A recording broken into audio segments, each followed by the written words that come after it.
Folks, I would like to talk to you today about three topics.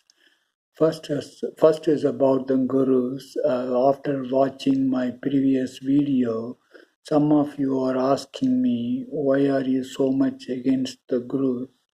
I am not against the gurus. I am against their ignorance, because the gurus are also the embodiments of those three jyotis or lights that I've been talking about: the white light, the golden light, and the red light. But there are some ignorances they have. Some of them are very genuine. Um, and they are spreading that ignorance to people.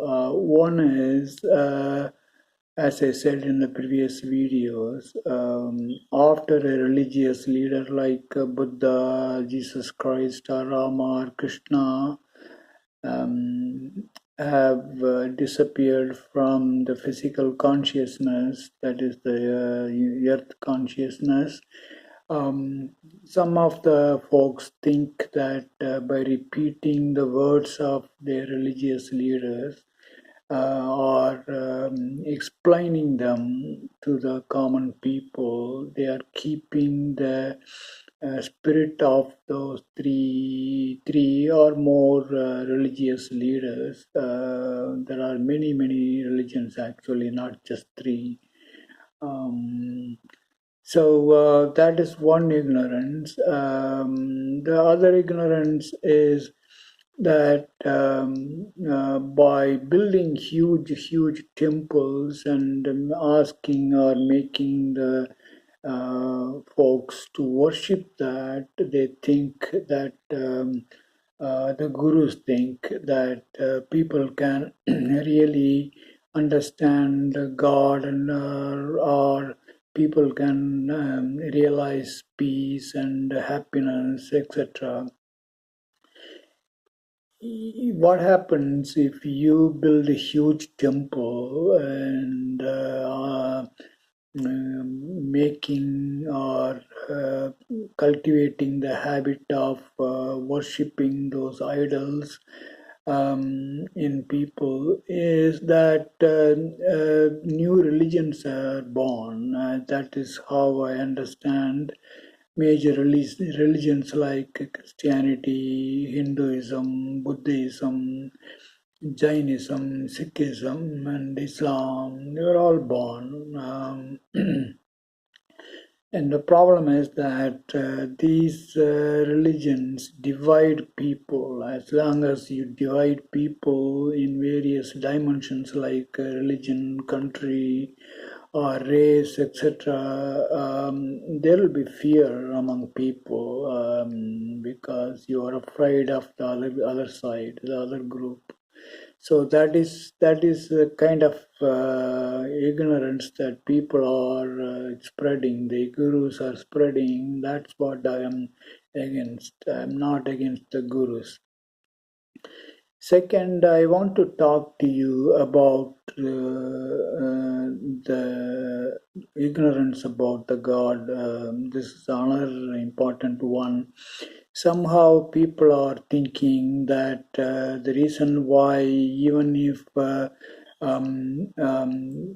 some people are doing good things, they get bad results, or they meet sad events in their life, is because of their past bad karma, and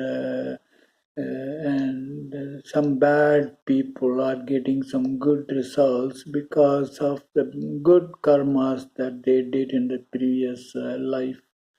This notion of karma is not at all true.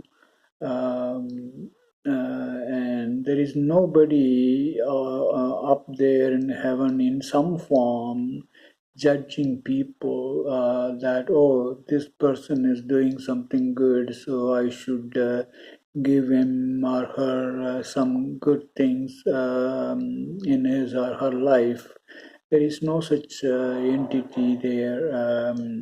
So you need to understand that very clearly. God just is. It is just a structure with some energy. Just like, for example, for your clock, there is a structure how those how the clock has been made, what are the various parts, how they function, etc. Same way, there is the top level. There is a total darkness, where there is no ignorance, there is no difference, nothing. And the next level, there is a division of the witness and the witnessed, what you call Adi Shiva or Adi Shakti or Adam and Eve. And the witness is under the control of the witnessed. And in the beginning, there is this knowledge that both witness and the one which is being witnessed are the one and the same, but later this is forgotten, and because of that, there is this energy, there is a movement.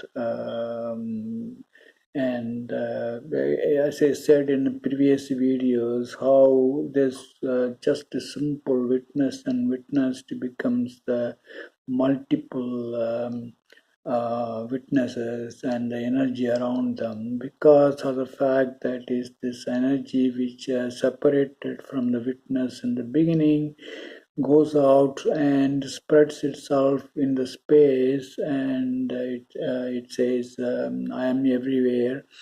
And the Sanskrit word for the Sanskrit sentence for that is Aham Brahmasmi. Because of that, this multiplicity arises, and that's why there are too many entities separated from each other in terms of various forms at the physical consciousness level. So this is the structure.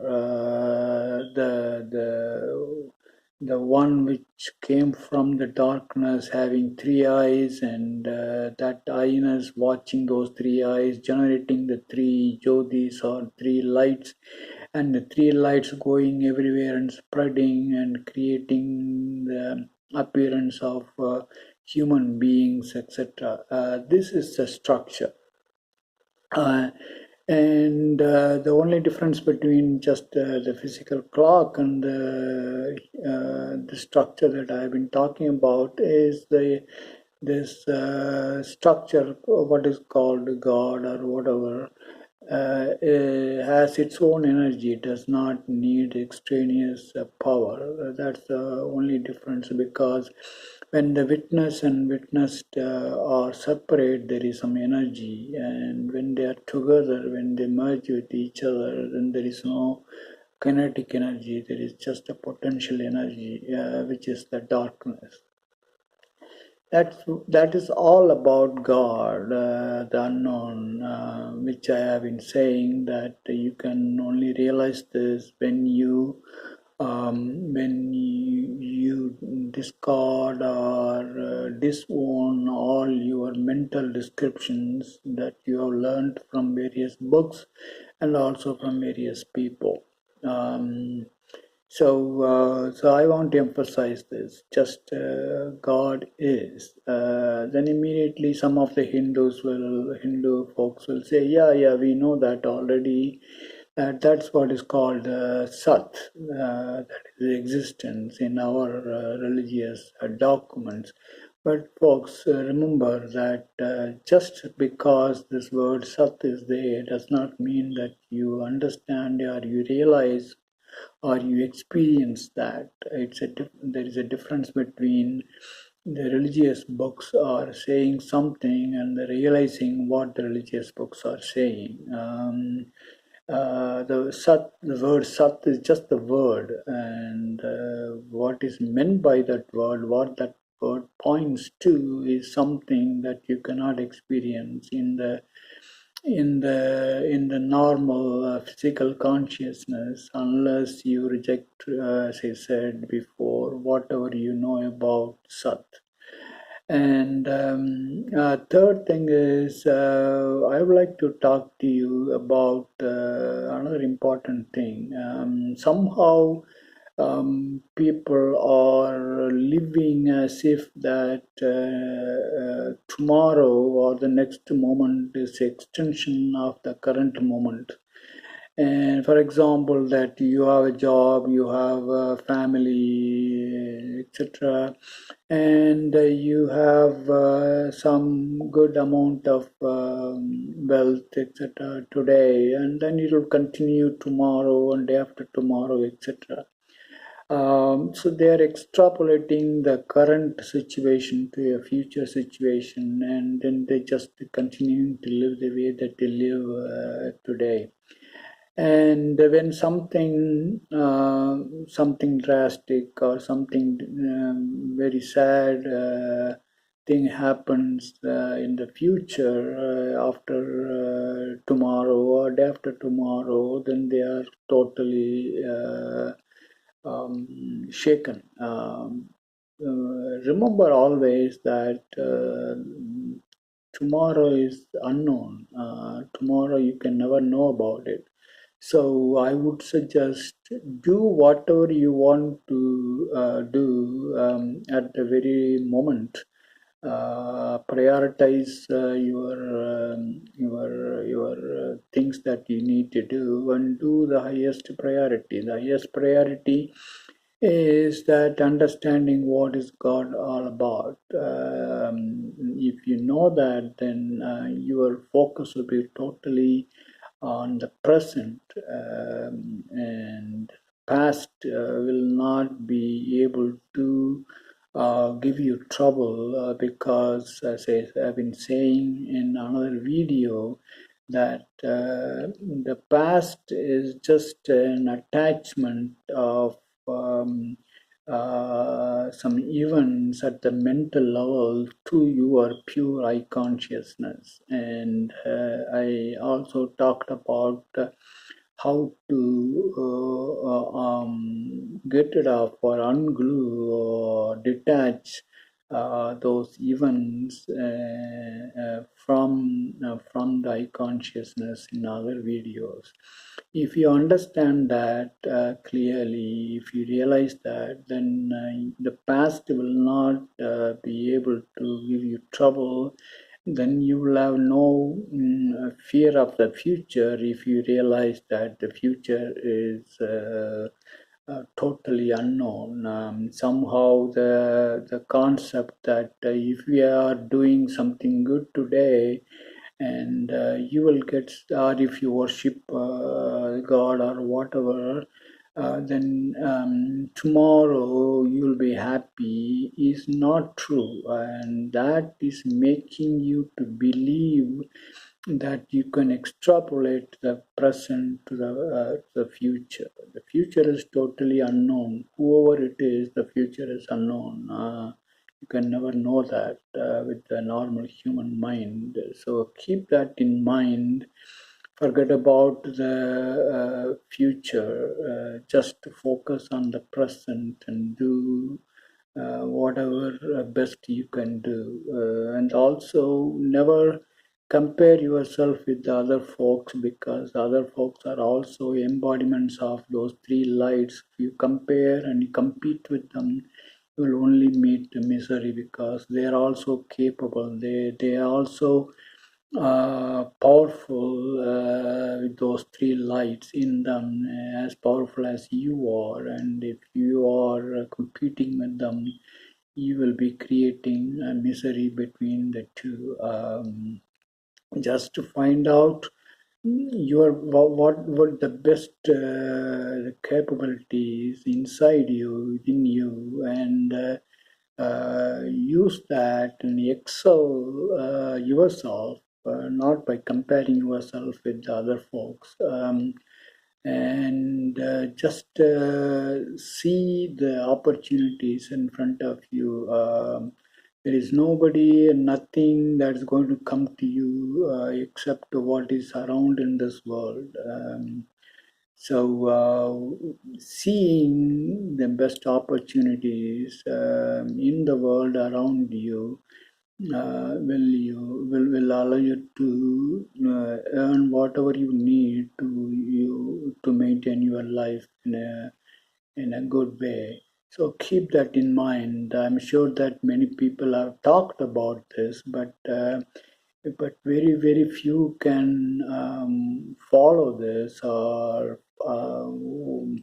live according to this principle because still they have their attachment of the past in their mind.